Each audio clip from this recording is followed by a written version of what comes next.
বাংলার এই মন্দির নাকি ভাঙা যায়নি, যা বছরের প্রায় ৯ মাস ডুবে থাকে কংসাবতীর জলে। যন্ত্রদানবের নির্মম চাপে যখন এর আশেপাশের সমস্ত বসতি ভেঙে গড়িয়ে যাচ্ছে, সেই সময় সেই একই মাটিতে এই মন্দির ঠায় দাঁড়িয়ে আছে।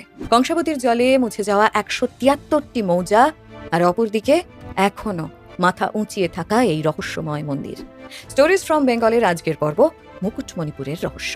আজ যেখানে মুকুটমণিপুর জলাধার প্রকৃতির শোভা বাড়াচ্ছে, স্পিডবোট ছুটে বেড়াচ্ছে, সেখানে কয়েকশো বছর আগে ছিল প্রাচীন অম্বিকানগর।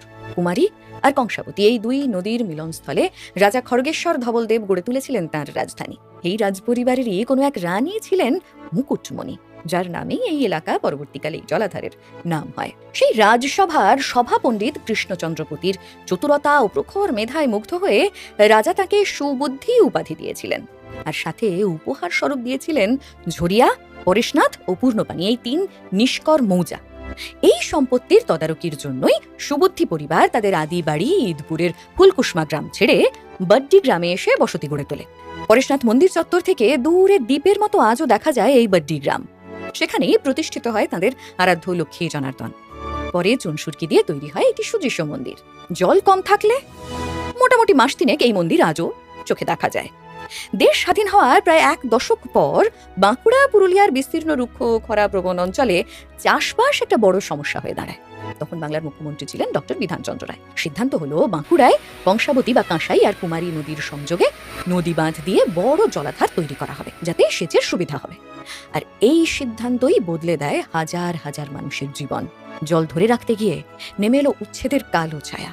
ড্যামের জায়গা খালি করতে ভারী ভারী মেশিনের চাপে বড্ডি, পরেশনাথ, কাটাকুমারী সহ প্রায় ১৭৩টি মৌজার সমস্ত গ্রামের সমস্ত ইমারত, পাকা বাড়ি ভেঙে গেল।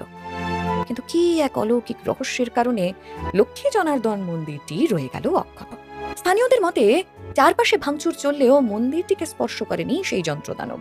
ভিটে মাটি ছেড়ে মানুষজন অন্যত্র চলে যাওয়ার সময় সুবুদ্ধি পরিবারের মানুষজন মন্দির থেকে বিগ্রহটি সঙ্গে নিয়ে যান তাদের। সেই মূর্তি এখন কোথায় স্থাপিত জানা যায় না, তবে এটুকু সত্যি, সেই ডুবে যাওয়া গ্রামের একমাত্র সাক্ষী হয়ে কংসাবতীর বুক থেকে জেগে ওঠে এই বিগ্রহহীন ফাঁকা মন্দির। যেন ধূপ, দীপ, শঙ্খধ্বনির অপেক্ষায় জলের তলায় হারিয়ে যাওয়া এক গ্রামের শেষ প্রহরী।